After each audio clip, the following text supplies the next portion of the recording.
Good morning, students. Now today lecture number is 28 and today's date is 27th May 2020. Now yesterday we have discussed how to recognize cash and credit transaction.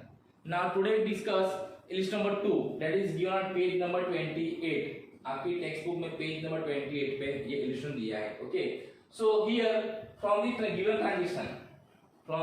transaction we have to identify which transaction is cash and which transaction is credit. And we have to also write down reason for it. Okay, debit cash क्यों है और credit क्यों है. So here I have drawn the transaction. So in this way you have to draw the column serial number, transaction, cash, credit and reasons. So first transaction, that is what goods sold for cash rupees 500. So yesterday we have discussed okay when is cash transaction and when is credit transaction. So to recognize credit transaction, what I said, you have to see name of person in the transaction. If there is a name of person in the transaction, then it is what credit transaction. Otherwise all transaction are what cash transaction. Clear? आपको देखना है नाम है कि नहीं है. तो इसमें कहीं पे नाम है goods sold for cash rupees 500. No, there is no name. So it is what cash transaction. It is cash transaction. Or cash word is used. And I also told whenever there is a cash word in the transaction, it is what cash transaction. तो cash word भी है. तो ये क्या है cash transaction.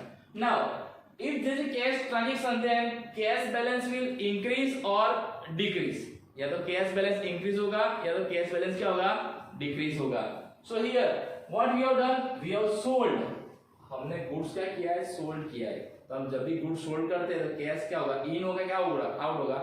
So cash will in and whenever cash will in, cash balance always increase. तो यार reason में क्या लिखना है cash increase. और आप ऐसे सिंबल भी कर सकते हो cash increase, है ना. जब भी हम गुड्स सोल्ड करेंगे तो कैश क्या होगी बिजनेस में इन होगी यानी कैश बैलेंस क्या होगा इंक्रीज होगा.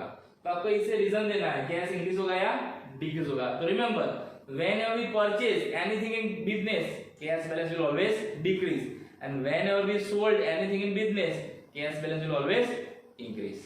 Okay, now second, goods purchased for rupees 800. So here also there is no name of person. यहाँ पे किसी इंसान का नाम नहीं है. So it is what cash transaction.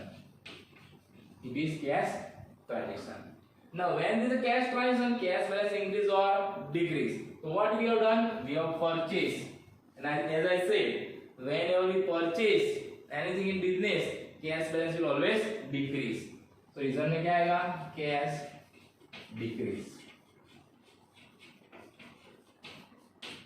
Down arrow है ना, आप ऐसे down arrow भी कर सकते हो cash decrease.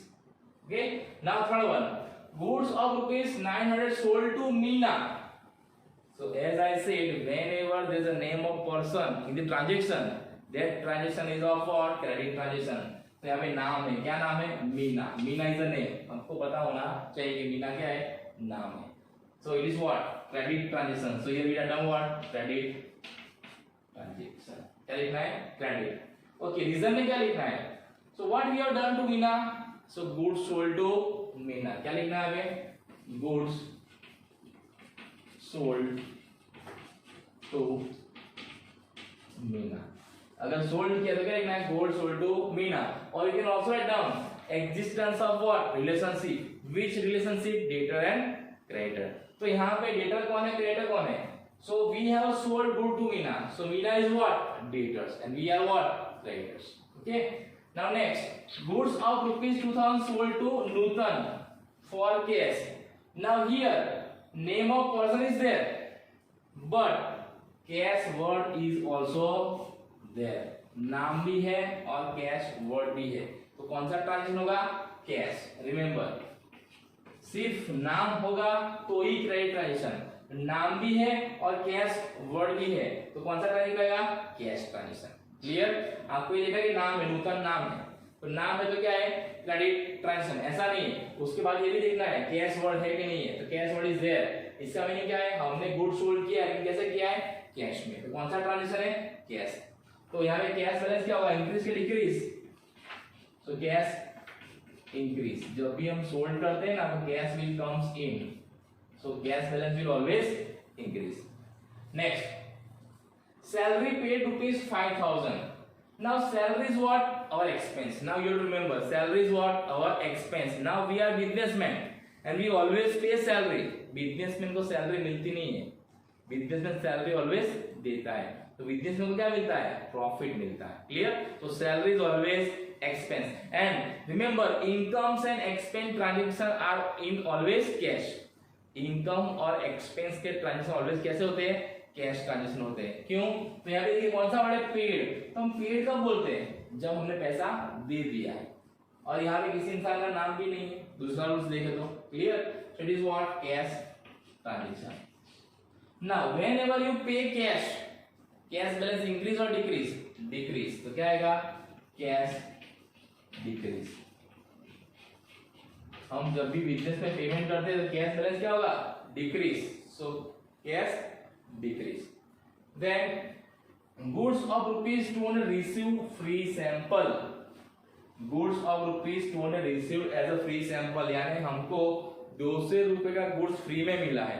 अब फ्री मतलब क्या है? आज भी पैसा देना नहीं है, कल भी पैसा देना नहीं है. जब पैसा ही नहीं देना है तो पैसों की इन्वॉल्वमेंट है ही नहीं, तो उसको क्या बोलते हैं हम? Non economic transaction.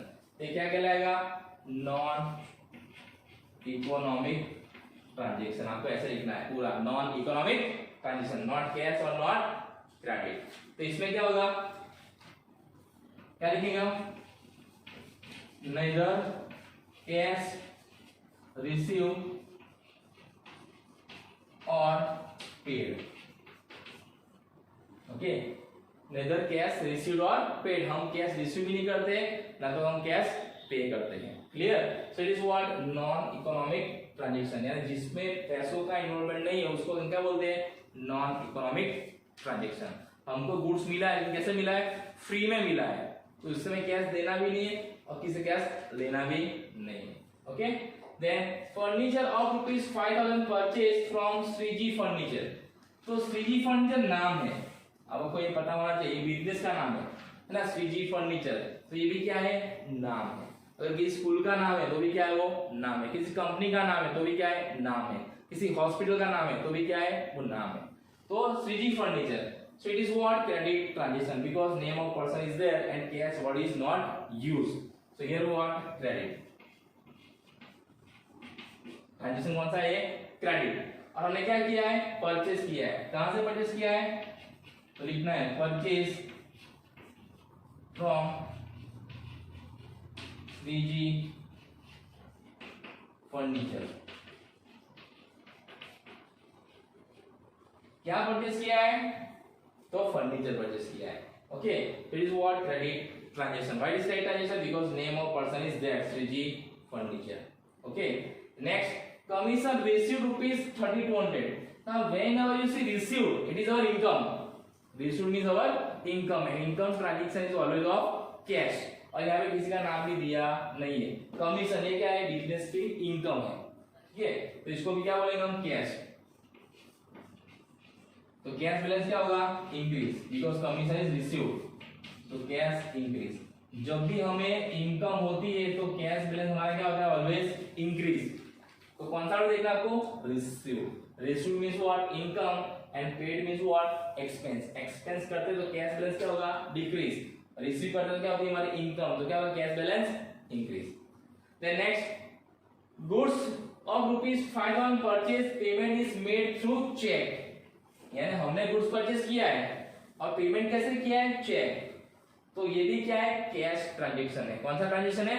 कैश. क्योंकि हमने पेमेंट क्या किया है? कैसे किया है? लेकिन चेक से. तो मैंने आपको बोला था कैश ट्रांजेक्शन में, कैश ट्रांजेक्शन की वजह से क्या होगा?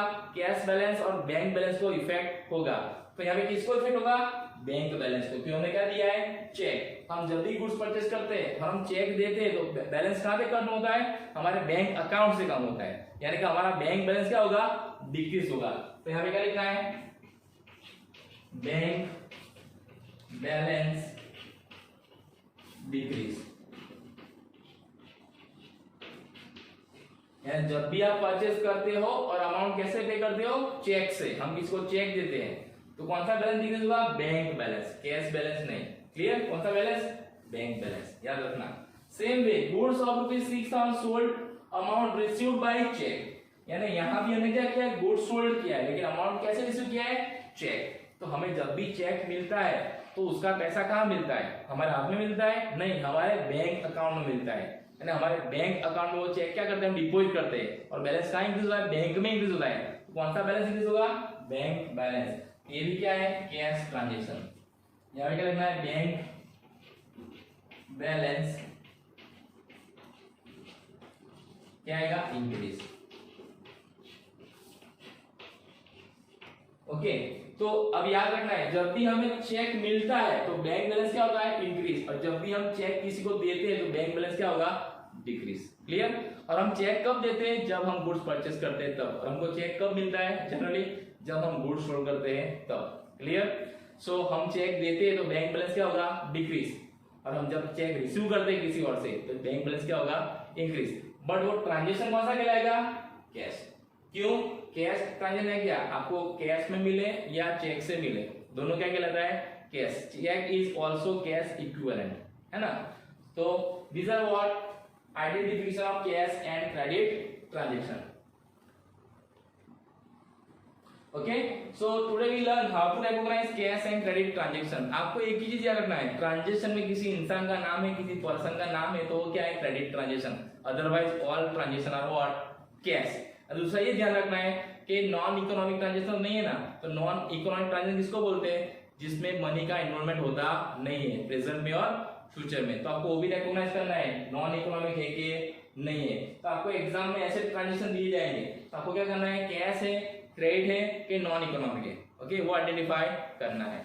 तो अभी आपको ये लिख देना है अपनी नोटबुक में, और ऐसा ही एग्जाम्पल मैं आपको होमवर्क कर दूंगा, तो आपको इसी तरह करना है। वो कैश ट्रांजेक्शन है कि क्रेडिट ट्रांजेक्शन है, ऐसे लिखना है, कैश क्रेडिट, और यहाँ पे रीजन भी लिखना है। Okay, so today we have seen illustration number 2, and tomorrow we will see next topic, that is voucher and types of voucher. Thank you and have a nice day.